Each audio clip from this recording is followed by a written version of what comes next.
എല്ലാം നല്ല ഫിറ്റാ. വേണമെങ്കിൽ ഇപ്പൊ രക്ഷപ്പെടാം. വേണ്ട, ഇനി രണ്ടിലൊന്നും അറിഞ്ഞിട്ടേ ഞാനുള്ളൂ. അവരെന്നെ കൊല്ലൂ കൂട്ടുന്നേരെ. താൻ എന്തിനാ ഈ ബുദ്ധിമോശം കാണിക്കാൻ പോയി? ബുദ്ധിമോശോ? കാണാൻ കൊള്ളാവുന്നൊരു പെൺകുട്ടി സ്നേഹിച്ചു വന്ന് വിളിച്ചപ്പോ ഒന്നും നാടുവിടാൻ തോന്നിയ ബുദ്ധിമോശ? ഞാനും ഒരു അര കൗണ്ടറിലെ കൂട്ടുന്നേരെ. ഒരു പപ്പടം കിട്ടാൻ വല്ല വഴിയുണ്ടാവോ? ഞാനതങ്ങ് മറന്നുപോയി. ഇത് നിന്റെ അവസാനത്തെ അത്താഴാവും. അതും എന്റെ കൈ കൊണ്ട് തന്നെ വേണമെന്നാവും ഈശ്വരൻ. എന്റെ ദേഹത്ത് ആരെങ്കിലും കൈവച്ച ഒരുത്തന്റെങ്കിലും കൈ വെട്ടിയിട്ട് ഞാൻ അതിന് നിന്നു കൊടുക്കും. ആ തറവാടത്തെ ഞാൻ എന്തായാലും കാണിക്കും. കുട്ടനാര് പേടിക്കണ്ട.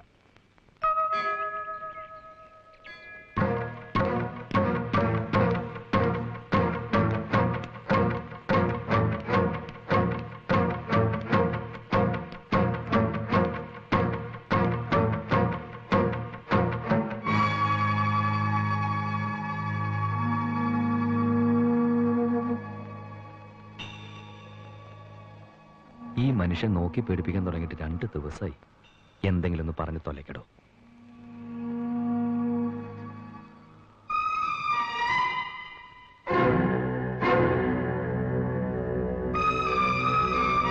வாயை திறந்து சொல்லுங்க மாமா, இவனை பீஸ் பீஸா கிழிச்சிடுறேன். இனிமே இப்படி ஒரு சம்பவம் நம்ம ஊர்ல நடக்க கூடாது. பிரச்சனை எங்க கிட்ட விடுங்க, நீதியை நாங்க பாத்துக்கிறோம்.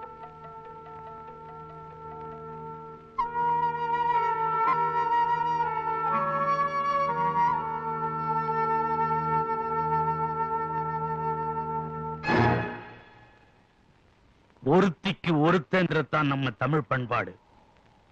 இந்த தாலி என் பொண்ணு கழுத்துல கட்டு.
ഒരു താലി കെട്ടിക്കഴിഞ്ഞ് അന്നത്തെ സൂര്യൻ അസ്തമിച്ച നമ്മുടെ നാട്ടിൽ ആദ്യരാത്രിയായി. ഇവിടെ അങ്ങനെയല്ല. ഇവിടെ സൂര്യൻ അസ്തമിച്ച പിന്നെ പകല? അത് ഇവരുടെ കൂട്ടത്തിലൊരു ചടങ്ങാണെന്നേ. ഇവിടെ ആദ്യ രാത്രിക്ക് ഒരു മുഹൂർത്തമുണ്ട്. അതാണ് ശാന്തി മുഹൂർത്തം. അതെപ്പോഴാ? അത് തന്നെ തലയെഴുത്ത് പോലിരിക്കും. സത്യം പറയല്ലേ കുട്ടനായരെ, ശാന്തി മുഹൂർത്തം ആസ്വദിക്കണമെങ്കിൽ മനസ്സിനൊരു ശാന്തി വേണം. ഞാനിപ്പോ എന്താ ചെയ്യാ? ആ കൗണ്ടർ നിനക്കൊരു വീട് തരുമെന്നല്ലേ പറഞ്ഞ്? ശാന്തിയോടെ താമസിക്കേ. അതിലും നല്ല അതിനകത്ത് ശാന്തിയോടെ തൂങ്ങുന്നതാ. കുട്ടനായരന്റെ അച്ഛനെ കണ്ടിട്ടില്ലല്ലോ. മൂപ്പര് ഇതിലും വലിയ കൗണ്ടറാ. അത് കൗണ്ടറല്ല, ആറ്റം ബോംബാ. ഇത്ര പാരവശ്യം നീ താനെന്തോ അർദ്ധരാത്രി അവള് കൊണ്ടു കുതിരവണ്ടി കയറി ഒരു ആവേശത്തിന്റെ പുറത്ത് കയറിപ്പോയതാ. ഇപ്പൊ എനിക്ക് ഭയം തോന്നുന്നു. എന്നാലെ കൗണ്ടർ ഇത്ര പെട്ടെന്ന് എടുത്തു ചാടണ്ടായിരുന്നു. ഈ സംഭവം ഞാൻ എന്റെ വീട്ടിലറിഞ്ഞ് അവരെന്നെ വെട്ടിക്കൊല്ലും. സത്യത്തിൽ എനിക്ക് പേടിയാവുന്നു കുട്ടനായരെ. ഞാനിപ്പോ വീഴും. നീ എല്ലാം മുരുകന് വിട്ടോട്, അവൻ വഴി കാണിച്ചു തരും. ഹരി ഹരി, തനിക്ക് ഭാഗ്യം തെളിഞ്ഞോ മാപ്പിളെ? താലി കെട്ടിക്കഴിഞ്ഞ് പെണ്ണ് വീട്ടിലെത്തിയതും ഒരു ട്രാൻസ്ഫർ ഓർഡർ വന്നിരിക്കും. എങ്ങോട്ടാ? ഹരിയുടെ നാട്ടിലേക്ക്. എന്ത് പറ്റി? ഒന്നുമില്ല, സന്തോഷം വരുമ്പോ എനിക്കിങ്ങനെയാ. ഞാനങ്ങ് പേടിച്ചു. അച്ഛാ, ഗോപികൃഷ്ണ, കണ്ണപ്പമാവ വന്നിരിക്കണോ, എഴുത്ത് വന്നിരിക്കണോ. കലക്കാതെ കാര്യം പറ. ഞാൻ അങ്ങോട്ട് വന്നോട്ടെ. ഹരീഷ്ണ വരുന്നുണ്ട്. അവൻ ഇങ്ങോട്ട് മാറ്റം കിട്ടിയത്രേ. അതേതായാലും നന്നായി. അല്ലെങ്കിലും അവന് നമ്മളെ പിരിഞ്ഞിരിക്കാൻ പ്രയാസം വെച്ചപ്പി. അമ്മയുടെ അസുഖം എങ്ങനെയുണ്ട്? മറുപടി വൈകിയത് എനിക്ക് അസുഖമൊക്കെ ആയിരുന്നു. എപ്പോഴാ കണ്ണപ്പ അവൻ വരുന്നത്? അത് തന്നെയാ ഞാനും തപ്പുന്നത്. അവനിൽ എഴുതിയ തീയതി കുളത്തിൽ വീണ് പോയെന്നാ തോന്നുന്ന മച്ചമ്പി. അയ്യോ, നിന്നോട് ആര് പറഞ്ഞത് നനയ്ക്കാൻ? അവൻ വരുന്നു അറിഞ്ഞപ്പം, അല്ല, ആ വീട്ടുവേലയ്ക്ക് അമ്മയെ സഹായിക്കാൻ ഒരാളെ കൊണ്ടുവരുന്നു അറിഞ്ഞപ്പോ ഉണ്ടായ ആവേശത്തിൽ ഞാൻ ചാടിപ്പോയതാണ് അച്ഛാ. വന്നതൊന്നും പോരാഞ്ഞിട്ട് ഇനിയിപ്പൊ അവൻ ആരെയാണോ ഇങ്ങോട്ട് കെട്ടിയെടുക്കുന്നത്. ആണോ പെണ്ണോ? അതേ ഉള്ളൂ ഇപ്പൊ ഒരു മാർഗം. അവിടെ അമ്മയ്ക്ക് അകത്തൊരാളെ ആവശ്യമാണ്. ഈ പവിഴത്തെ ആ വേഷത്തിൽ നിന്ന് കൊണ്ടുപോകും. പിന്നെ വരുന്നൊക്കെ ദൈവത്തിന്റെ അനുഗ്രഹമായി കരുതി സമാധാനിക്കാം. എന്റെ തല കറങ്ങുന്നല്ലോ കുട്ടനായരെ. തന്റെ തലയല്ലേ കറങ്ങുള്ളൂ. എനിക്കിത് കേട്ടിട്ട് എന്റെ ദേഹം മുഴുവൻ കറങ്ങും. ആട്ടെ, പവിഴം എന്താ പറഞ്ഞേ? உங்க வீட்டுக்கு நீங்க மாத்திரம் போக போறது சொல்றதுக்கு தான் என்ன இங்க கூட்டிட்டு வந்தீங்களா? செத்தாலும் சரி, உங்களை விட்டு நான் இங்க தனியா இருக்க மாட்டேன். ഭാര്യയാണെന്ന് പറഞ്ഞ് നിന്നിപ്പൊ അങ്ങോട്ട് കൊണ്ടുവന്ന് അവരെന്നെ തൂക്കിക്കൊല്ലും. ഓ ദൈവം, എന്ത് പരീക്ഷണത്തിന് എനിക്ക് ട്രാൻസ്ഫർ കിട്ടിയത്. போன திரும்பி வருவீங்கன்னு என்ன நிச்சயம்? പവിഴം, ഞാൻ പറയുന്നത് வேண்டாங்க, என்ன விஷம் வேணாலும் போடுறேன், உங்க கூடவே வர்றேங்க. എന്നാലും താലി കെട്ടിയൊരു പെണ്ണിനെ വേലക്കാരിയാക്കുന്നത് ശരിയാണോ? എനിക്ക് വയ്യ, പേടിയാവുന്നു. உங்களுக்கு நான் வேலைக்காரி இல்லையே, தாலி கட்டின பொண்டாட்டி. என்னால தானே உங்களுக்கு இவ்ளோ கஷ்டம் வந்துச்சு. எது வந்தாலும் நான் சகிச்சுக்கிறேன்.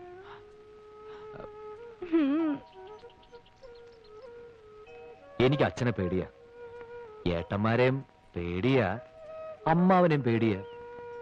തെറ്റി അവരെല്ലാ ബന്ധവും മറക്കും. നേരായ വഴിക്കാണെങ്കിലോ പൊന്നു പോലത്തെ സ്നേഹവും.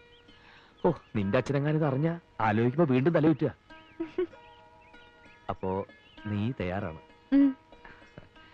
ഒരു ശാന്തി മുഹൂർത്തവും കുറിച്ചു വാങ്ങി നമ്മൾ സ്ഥലം വിടുന്നു.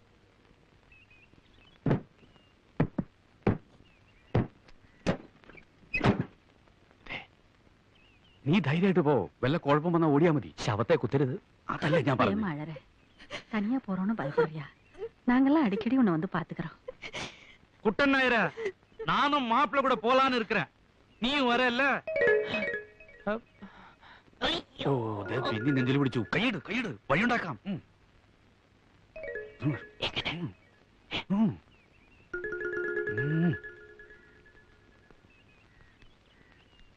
நாயர, நான் என் பொண்ணை ரொம்ப செல்லமா வளர்த்துட்டேயா. மாப்பிள்ளை வீட்டுல അവളെ കൺകലങ്ങാമ പാത്തുക്കുവാങ്ങല്ല. അവിടുത്തെ ജീവിതം അവൾക്കൊരു അനുഭവമായിരിക്കും. ரொம்ப തങ്കமான ഇടം താനേ, കവലയേ വേണ്ട. அம்மாடி, மாப்பிள்ள கூப்பிடுறது என்னன்னு போய் கேளு. போ.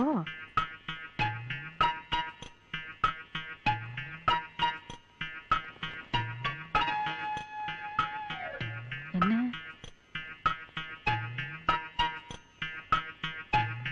அப்படியா? என்னங்க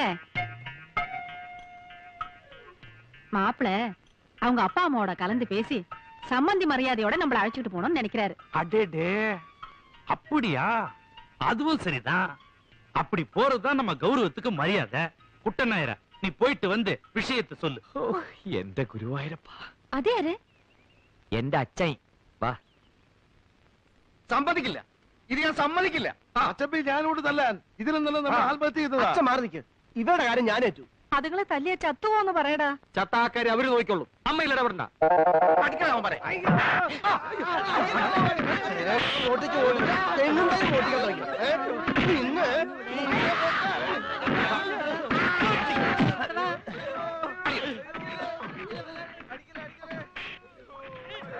ഹരീഷ, നെഞ്ചിടിക്കണു. പേടിക്കണ്ട, ഒന്നും സംഭവിക്കില്ല. കൊളാക്കരുത്.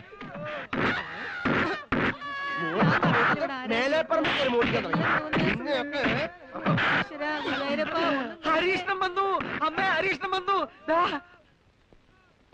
മോനെ, എന്തായിരുന്നു ഇവിടെ ബഹളം? ഞാൻ ആകെ പേടിച്ചുപോയി. കള്ളത്തരം കാണിക്കുന്നവരോട് ഒരിക്കൽ ക്ഷമിച്ചാൽ അവൻ 10 തവണ വീണ്ടും കക്കും. ഇത്തവണ യുവമാരെ കെട്ട തേങ്ങയല്ല, നല്ല അസല തെങ്ങുന്തയ്യ. ഒരൊറ്റ കള്ളനോടും ഒരു കാലത്തും ഈ വീട്ടിലുള്ള ഒരാളും ക്ഷമിക്കുകയല്ല. ഇപ്പൊ നല്ലവണ്ണം പഠിച്ചല്ലോ. ഓടാ. നീ വരുന്ന വഴിയാണോടാ? അതെ, അമ്മയ്ക്ക് സഹായത്തിന് ഒരു പെൺകുട്ടിയെ കൊണ്ടുവരുന്ന കാര്യം ഞാൻ എഴുതിയിരുന്നില്ലേ? അവളും അച്ഛനും എന്റെ ഒപ്പം വന്നിട്ടുണ്ട്. എന്നിട്ട് എവിടെ?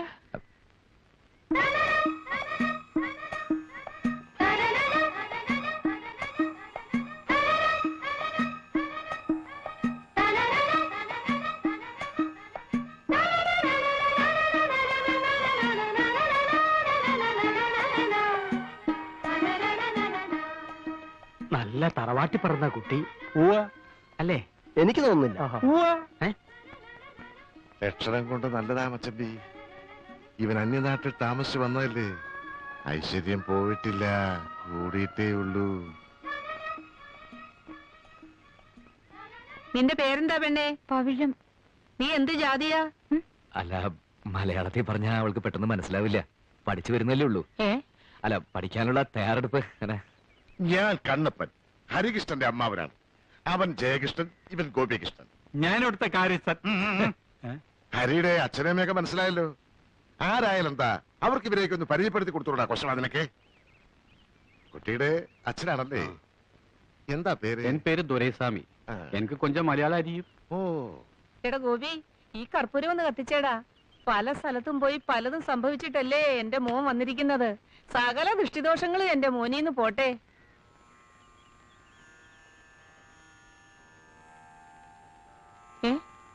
നീ എന്താ നീങ്ങി നിന്നത്? അല്ല, അവിടെ നിന്ന കാറ്റുകൊണ്ട് കർപ്പൂരം കേടും, അതുകൊണ്ടാ.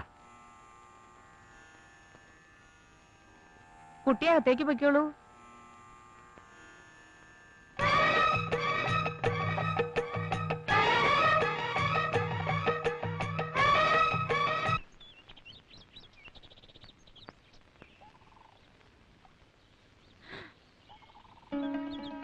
கடவுளே, நிறைய தண்ணி இருக்கே. இங்க ஒரு மாசம் எத்தனை திருடர்களை பிடிக்கும்? എന്താ? இல்ல, இந்த திருடர்களோட எண்ணம் கிடைச்சா தேங்காயோட எண்ணம் கிடைக்குமே. ஹரி சொல்லி இருக்கு எல்லா அப்பாவோட ஐஸ்வர்யம் தான். ஹரி மேல நம்பிக்கை உள்ளனால தான் அவளை இந்த குடும்பத்துக்கு அனுப்பி வச்சது. நீங்க பெரிய மனுஷன், எல்லாம் பாத்துக்கணும். அவர் ரொம்ப பாவம். ഏറ്റു. എന്താ പേര് പറഞ്ഞത്? പവിഴം. അതല്ല, നിന്റെ പേര്? എന്റെ പേര് ദുരൈസ്വാമി. എന്ത് സ്വാമി ആയാലും അവിടെ കാര്യം ഞാൻ ഗവനിച്ചോളാം. എന്താ പോരെ? മതി. ഹരി ശമ്പളത്തെ പറ്റി വല്ലതും സംസാരിച്ചോ? അതെല്ലാം അപ്പാവും അമ്മാവും അണ്ണനും താനേ പേശണം. സകല ചെലവും കഴിഞ്ഞ് 100 റുപ്യ തരും. ഇതാ മതിയോ? ഞാൻ എന്നാ ചൊല്ലരുത്, ഇപ്പൊ സാധനങ്ങളുടെ വിലയെല്ലാം തരികയില്ലേ? അറിയില്ല. അറിയാനായി ഞാനൊന്നും വാങ്ങാറില്ല. ഒക്കെ ഇവിടെ കൃഷിയാ. അപ്പോ അലക്കാനും കുളിക്കാനും സോപ്പ്, പാം ഓയില്, മണ്ണെണ്ണ എല്ലാം കൃഷിയാ? ഒന്നും വാങ്ങരുതില്ല? ഒന്നും വാങ്ങാറില്ല, ഒക്കെ കൃഷിയാ.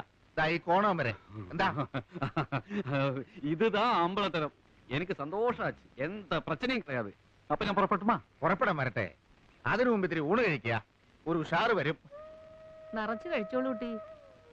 എനിക്ക് തീരെ വയ്യ. കറിയൊക്കെ പേരിനേ ഉള്ളൂ. എവക്ക് എങ്ങനെ വെപ്പ് പണിയൊക്കെ വശമുണ്ടോ? കൊഞ്ചം കൊഞ്ചം അരിയും. ഇനി എല്ലാം അമ്മ കയ്യിലെത്താൻ.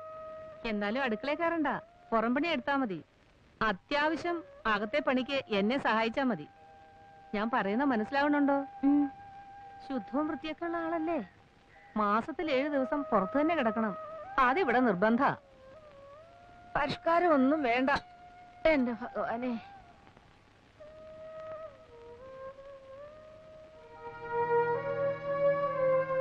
சொல்லுமா, நீ அவன் பொண்டாட்டின்னு அவங்க கிட்ட சொல்லட்டுமா?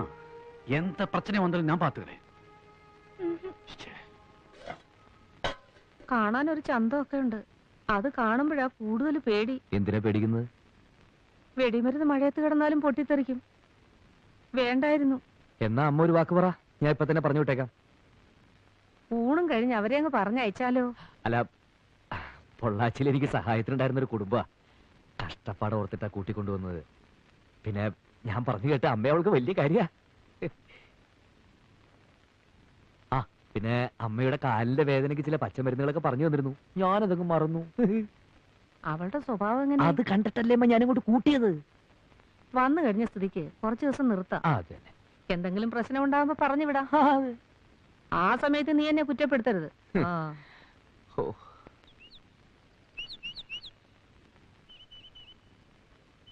നായരെ,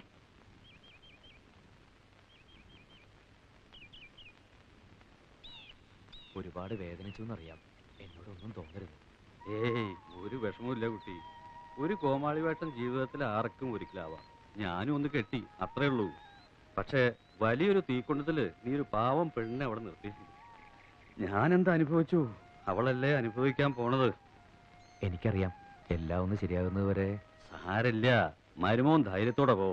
പെരിയ കൗണ്ടറുടെ മകളാണെങ്കിലും ജാതകത്തിൽ വേലക്കാരി യോഗം അവൾക്ക് ഇത്തിരി ഉണ്ടാവും. അത് ഇതോടെ തീരും.